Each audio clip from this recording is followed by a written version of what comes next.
Well, I'll tell you what, it's Monday morning in Seattle. It's dark and it's depressing here. I guess that's just how this time of the year works in the Pacific Northwest. You don't get much sunlight or daylight, and it's befitting of the mood surrounding the 49ers following an ugly loss to the Seahawks on Sunday. Let's start with this, and this is where I started with my article, and you could see it right there to my left. The first line. I highlighted it for you. The Seahawks aren't very good. Yet the 49ers lost to them. So that tells you a little bit about the 49ers, at least their performance on Sunday and their performance in both games against Seattle this year. You just saw the 49ers get swept by the most vulnerable team of the Pete Carroll era. There's a reason the 49ers have lost 16 of 20 to the Seahawks, and it's because they never do stuff well in the margins against the Seahawks, at least when they lose, and most of the time they lose. So 16 out of 20 times, it's either been a flat out terrible performance by a team that's been worse than Seattle, or the 49ers have taken a better team against the Seahawks, one that should win, one that was favored, and they found a way to screw it up. And on Sunday, they found a way to screw it up in multiple phases of the game, hence the title of my article. Inside the 49ers' long list of egregious self inflicted errors in yet another loss to the Seahawks. I had to even put a disclaimer in my piece. The list of screw ups this time was so impressively long, so the following analysis is limited to only the most avoidable errors. I mean, normally I don't have to write lines like that, but in this game, I had to write that. So we're going to go through the issues for the 49ers because as I was keeping a running tally throughout the course of this game, it just got ridiculous. And I understand that the 49ers rely on complementary football, but every team relies on a brand of complementary football, right? Your offense feeds off your defense and vice versa, and the special teams in general just can't screw it up. Well, I thought that yesterday's game, the special teams so royally screwed things up for the 49ers that it contaminated the other phases of the game. And I mean, everybody shared some, you know, sort of fault in this game. It's not nobody skates after this one except for maybe a guy like Aziz Al-Shire and maybe George Kittle, right? I mean, those two players were standouts of the 49ers on both sides of the ball. But as we know, it's an all 22 kind of thing. 11 on offense, 11 on defense, and maybe we should start saying all 33 because all 11 on special teams need to make it work as well. And the 49ers, from the vast majority of the collective operation, didn't get what they needed. So you're going to have people trying to point blame at specific players, specific situations, taking stuff out of context. But you have to view this on the aggregate. You have to view this as, again, a team wide meltdown where the 49ers weren't able to exact and imprint their sustainable formula, which is what we saw over the past three games on an inferior opponent. And in the larger context of things, they still have a chance to right the ship. People shouldn't be jumping off the bridge here on Monday. This is a chance for the 49ers right now to course correct against Cincinnati moving forward. And you know what gives them that chance? The NFC. The NFC, especially beyond the top couple teams and the Cardinals and the Packers, is just not great and not consistent. There's a lot of parity in the NFL right now. And that's the 49ers' one saving grace after a performance as ugly as Sunday's. They're 6-6. They're still on the inside of the playoff picture, and they have Cincinnati coming up. Cincinnati lost yesterday in ugly fashion to the Chargers, but they're still the number 7 seed, the final spot in the AFC playoffs. So you're going to have a couple 7 seeds going at it in Cincinnati, and it's going to be a big game next week. And the 49ers have a chance to split this 2-game road trip. And if they do that, they're 7-6 with an inferior Atlanta team coming into Levi Stadium. Theoretically, could be 8-6 heading to Nashville. So this is a long season. This was just yet another chapter. The 49ers were coming off 3 wins, and they delivered a complete dud. So right now we're going to rip into them for all the mistakes that they made on Sunday, but we're also going to keep things in perspective to make sure that we focus on what is happening moving forward for the 49ers as they try to make this playoff push. So first things first, this set the tone of the game, the fake punt. How about the 49ers actually pay attention to the opposing upback? I mean, I thought this was completely inexcusable and embarrassing. And I have film of the play just from the Seahawks Twitter right here. I mean, there's look right here. I'll my cursor. That's Dante Johnson is the second 49ers player. That's Ambry Thomas and Dante Johnson. They have two guys worried about the gunner, and absolutely nobody. You know, a football field is 53 yards wide. Okay, so from here to here, that's a good 50 yards, maybe a little bit less because they're not at the very sideline. But the 49ers have nobody for at least 45 yards. I mean, that's a 45-yard hole. We talk about a 1-yard hole being wide. The 49ers literally just aren't defending any of the field.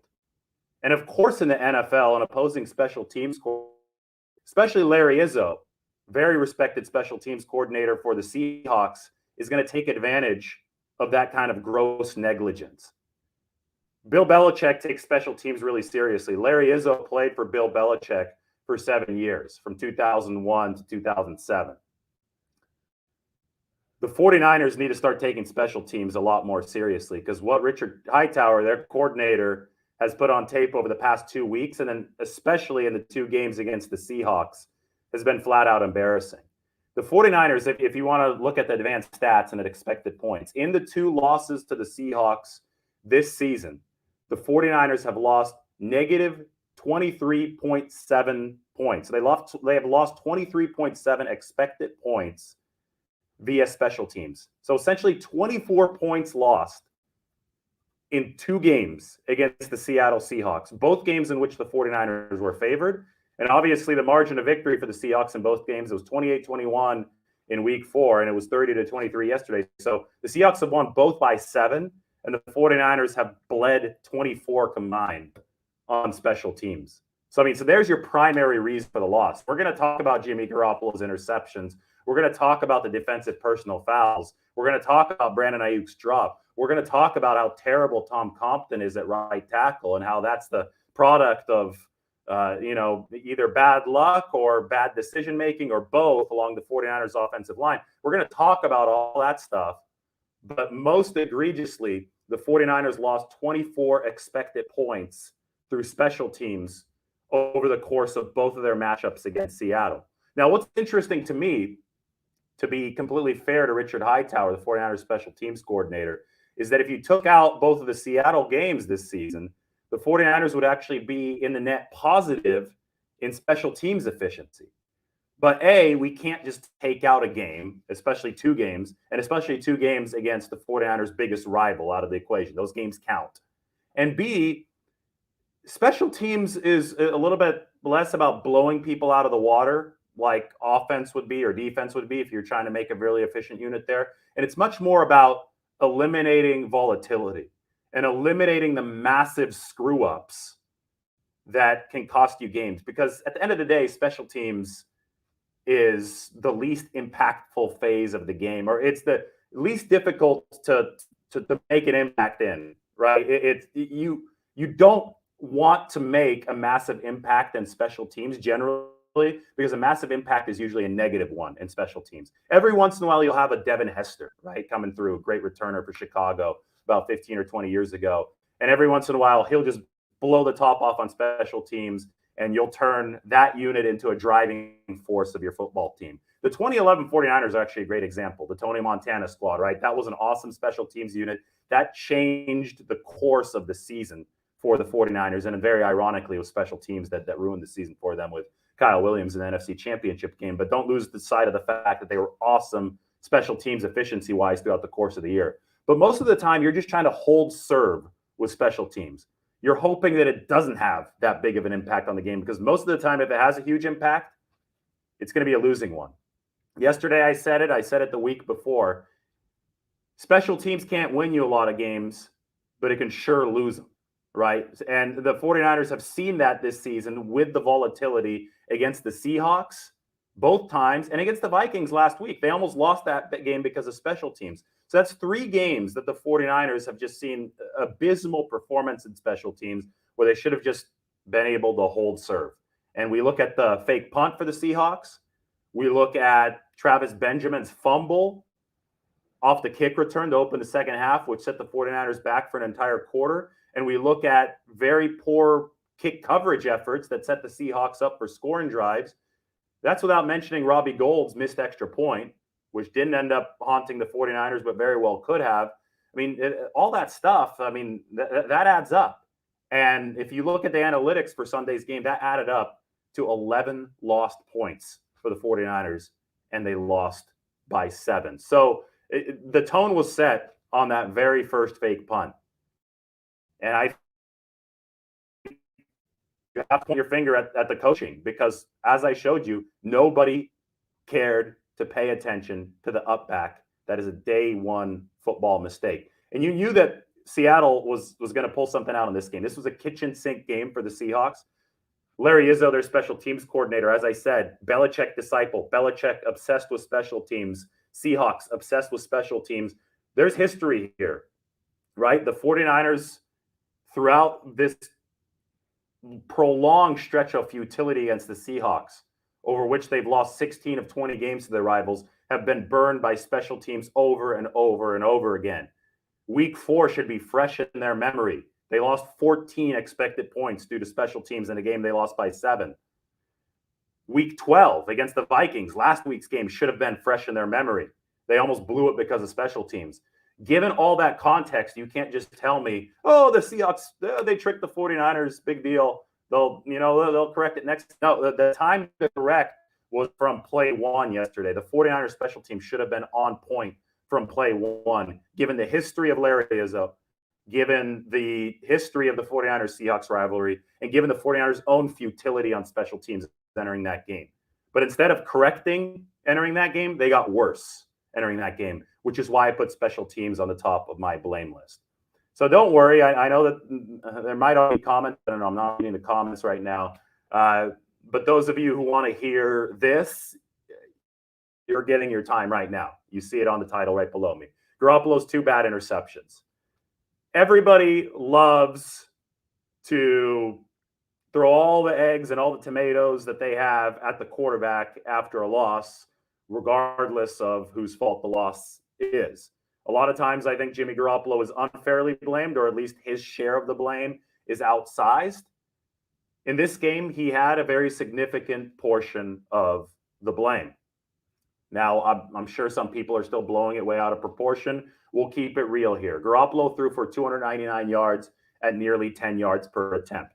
That would have been efficient, and I know we've been talking about quarterback efficiency because Garoppolo had been very efficient over the previous 5 games, and it was a huge reason why the 49ers were 4-1 over that span.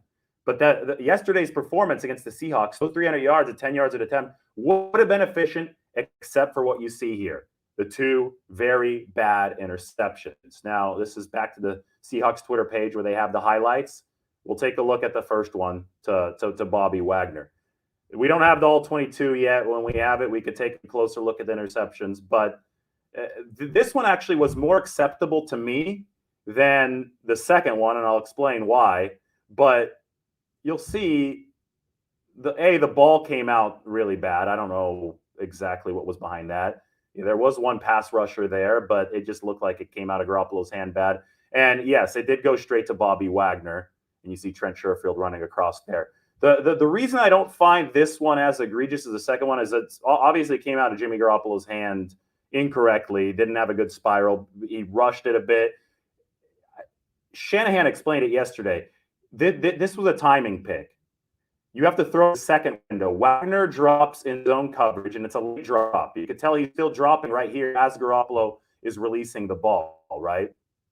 So it's on Jimmy to realize that with that zone drop, Wagner's not going to be able to cover the crosser forever. He only covers him when he's coming through his zone. If he waits a split second longer, and obviously he didn't because the throw's already in the air going to Wagner right here. But if Garoppolo can wait a split second longer, and yes, I will acknowledge that's easier said than done with the pass rusher bearing in on him. But if he can hang in there, that's why hanging in the pocket is such a endearing and positive quality for quarterbacks. But if he waits a split second longer, Sherfield, who's behind Wagner at the time of this throw, and we'll see this a lot better in the all-22, is going to be alone again. And Garoppolo is going to be able to lead him with a fairly short throw, and it's going to be a gainer. But obviously that didn't happen. So that's first bad interception for Jimmy Garoppolo. The second bad interception, I don't have the film on it right now. Maybe we could find it, actually. It's probably going to be on the Seahawks Twitter. I'm sure they put it on there.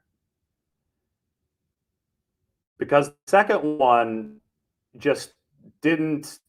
Well, here's the fumble on special teams to start the second half. Oh, the safety. We're going to talk about that in a little bit. The second one just showed here we go.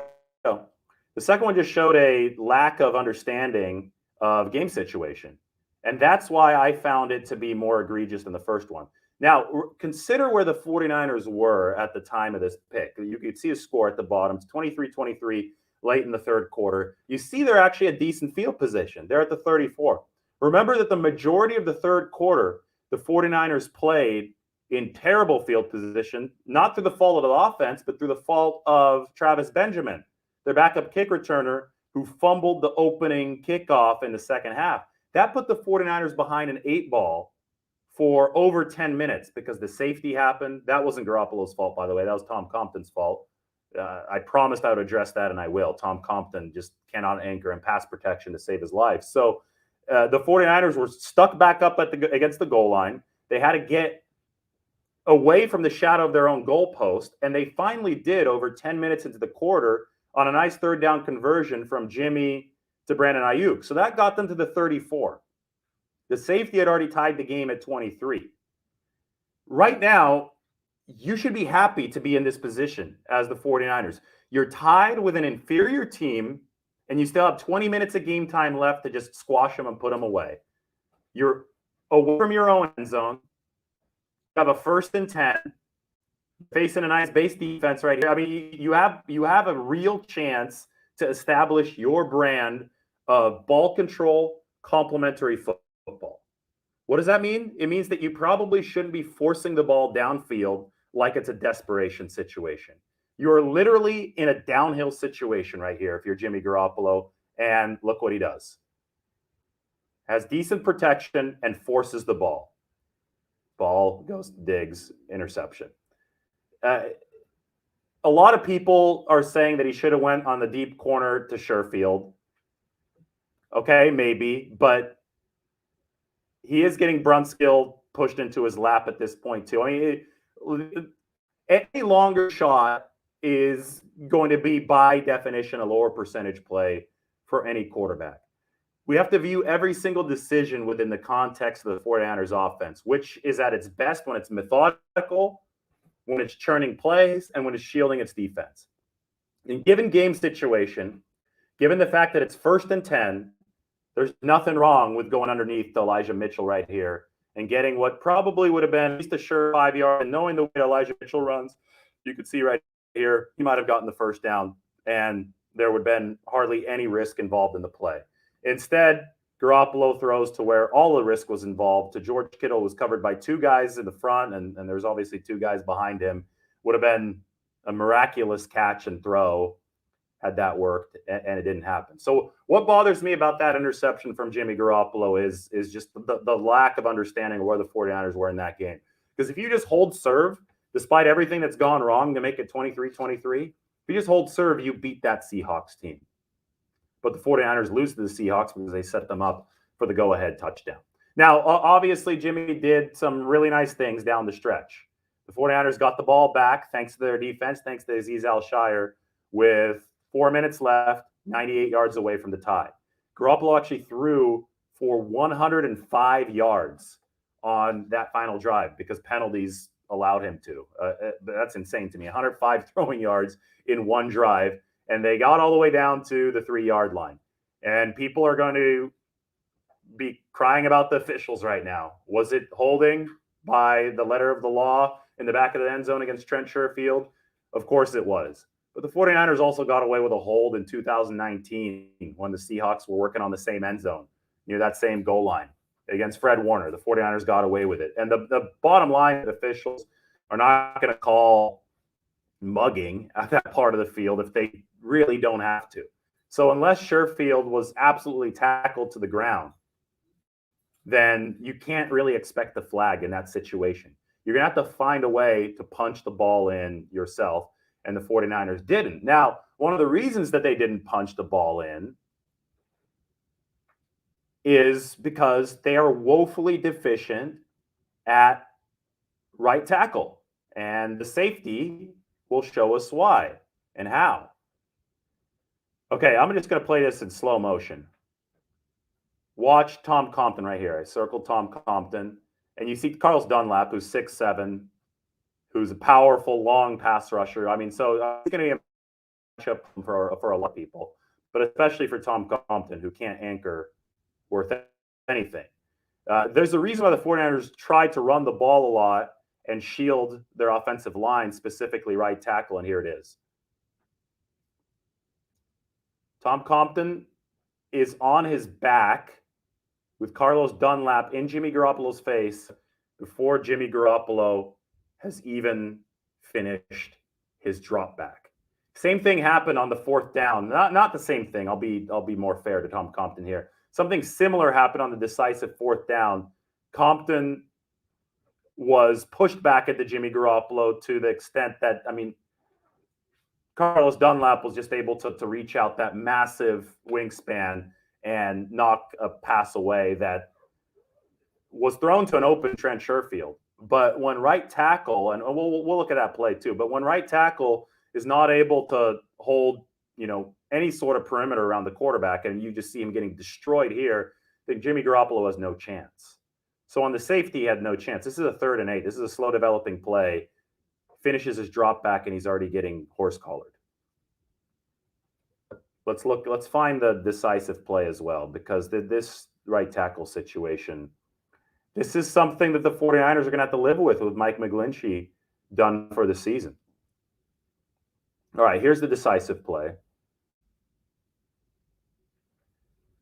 I just want you to see where Tom Compton is, even though he's getting some help from Daniel Brunskill here, at the point of release. Carlos Dunlap, same rusher as safety, has already pushed Tom Compton back right into Jimmy Garoppolo to the point where he could hardly step into the throw, because he has to be a little bit further back or else it's definitely going to get tipped. You can't lunge forward into Carlos Dunlap. He's 7.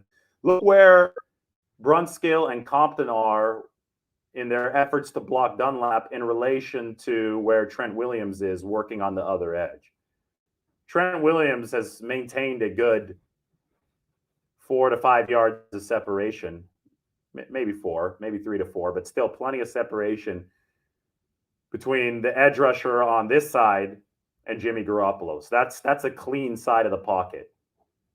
But at the right side, it's not. Dunlap is getting double teamed, but he still is pushing Tom Compton back. As you can see at the time of the throw, Trent Sherfield is indeed open. If that ball gets off cleanly, Sherfield scores what should be the tying touchdown. So the 49ers obviously did miss Deebo Samuel. That's another weapon they could have had. They obviously didn't score anything past the first half. 23 points in the first half, nothing from that point forward.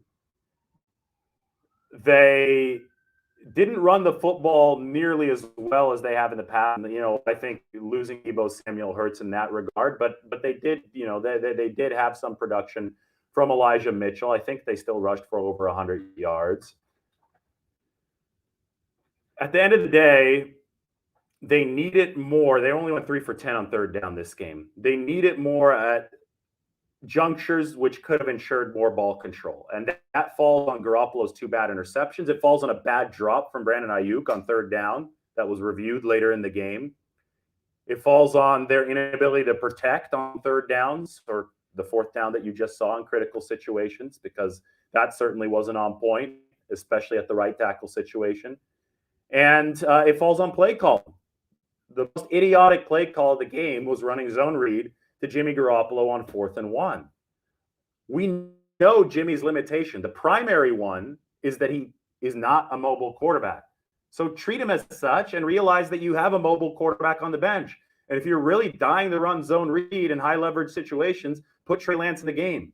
You spent all this capital on him. Don't have Jimmy Garoppolo run zone read on 4th and 1. I mean, that turned into an utter catastrophe. The 49ers got away with it slightly because of the false start or the procedure penalty on Alex Mack, who probably was so shocked that they would call the play as stupid as zone read to Jimmy Garoppolo at 4th and 1 that he couldn't get a good snap off. So they called a penalty on him, and that allowed the 49ers to punt instead of turning it over on downs. But you just go through this offensive effort, and it's an all-out failure for the 49ers, top down, from at critical downs. They only ran 48 plays. They averaged over 65 plays in previous penalties. 49ers failed to kill the Seahawks when they could. There was a drive there in that first half where the 49ers were rolling. Jeff Wilson picked up 11 on outside zone. 14-7 at the time. San Francisco had the lead. But a holding penalty on Sherfield, a false start penalty on Compton, and the 49ers were only able to score 3 points. They settled for a field goal, and I am going to find the line that I wrote here because I think that this really summarizes a lot of 49ers Seahawks history, especially over the course of this stretch where the 49ers just haven't been able to beat Seattle consistently. 16 out of 20 games they've lost. We could probably write these words. They settled for 3 instead of scoring 7 on the tombstones of the many teams that have failed to hold leads against Russell Wilson over the QB's illustrious career. Settling for 3 instead of scoring 7. You could probably remember a famous game in which that happened, infamous from the 49ers perspective. 2013 or January 2014 NFC title game. Alden Smith forces a fumble on Seattle's first possession. The 49ers only settled for a field goal. They didn't punch it in for 7.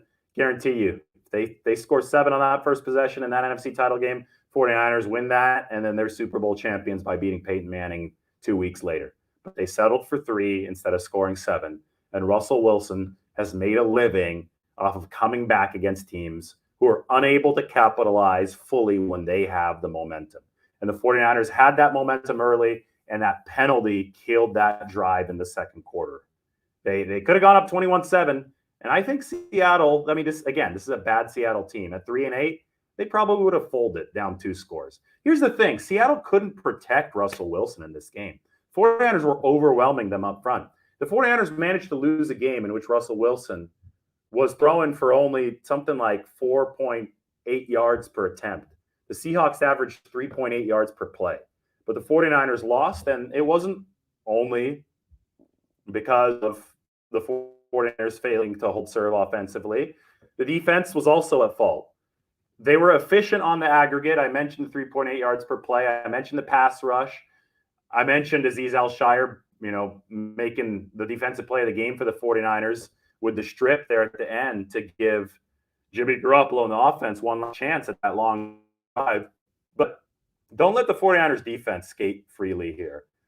The drive at the end of the first half that Seattle put together after George Kittle's long touchdown offered no resistance to the Seahawks. In fact, the 49ers gave Seattle 30 yards worth of roughing the passer penalties, which is inexcusable. Then, of course, Seattle was picking on the cornerback side with Diamador Lenore. So that wasn't good for the 49ers either. So he missed a tackle crossing the goal line on that play. Emmanuel Mosley had been hurt with an ankle injury. And the 49ers were just completely out of sorts. Russell Wilson led that drive against them like hot knife through butter. I will mention that it started with a big kick return. So the 49ers special teams, their fingerprints are all over this mess, right? It seems that at every juncture that the 49ers struggled, you could somehow trace it back to a domino effect that started with a special teams failure. But at the end of the day, a great unit, and we know the 49ers defense is not great this year. It's not 2019. But a great unit will, or even a good unit, should be able to overcome errors on other parts of the field. And I get it. The defense did for critical junctures of this game. They gave the 49ers a chance at some spots of the game, but they also blew it at other spots of the game, which, I think it all evened out. At the end of the day, the 49ers gave up 30 in this game, 23 if you don't assign blame for the fake punt to the defense. but the Seahawks were averaging 9.6 points per game over the past 3 coming in. So the 49ers were much less effective in stopping the Seahawks from scoring than other teams, which tells you that those defensive penalties, I mean, there was another DPI in this game in the back of the end zone. Dante Johnson. How about that one? Dante Johnson on 3rd and 4, after the 49ers had made a stop that could have given them the ball back in the 4th quarter, comes in with his helmet, commits a personal foul. And that's the reason, one of the big reasons, the 49ers ended up in desperation time in the first place at the end of the game, because Seattle kept on driving. And it was only through a gift from Pete Carroll. He didn't kick the field goal there at the end. The 49ers were able to get that fumble anyway. But penalty after penalty after penalty. Yes, the defense was efficient. No, they were not close to perfect. They deserve blame too. Finally, will the kick return fumbles ever stop? I mean, it's ridiculous at this point. In 3 of the past 4 games against the Seahawks, the 49ers have fumbled away a very damaging kick return in the second half. Dante Pettis in 2020, Trenton Cannon, who stayed the night in the hospital last night, so everybody obviously is hoping that he's okay. It was a concussion, nothing else. I mean, he's movement everywhere, and the 49ers hope that he'll be back in the Bay Area today. But Trenton Cannon fumbled in the first matchup back in week 4. And then, of course, yesterday was Travis Benjamin holding the ball like a loaf of bread. Coming out of halftime where the 49ers, had a real chance to put their imprint on the game. They're up 23-21. Just hold on to the ball. I mean, what's going on? They were fighting the after effects of that fumble for the entire 3rd quarter, right? I mean, the fumble happens. Seattle gets the ball. 49ers get a lucky interception when Gerald Everett drops and kicks the ball to K'Wan Williams. But the 49ers are then backed up against their own goal line.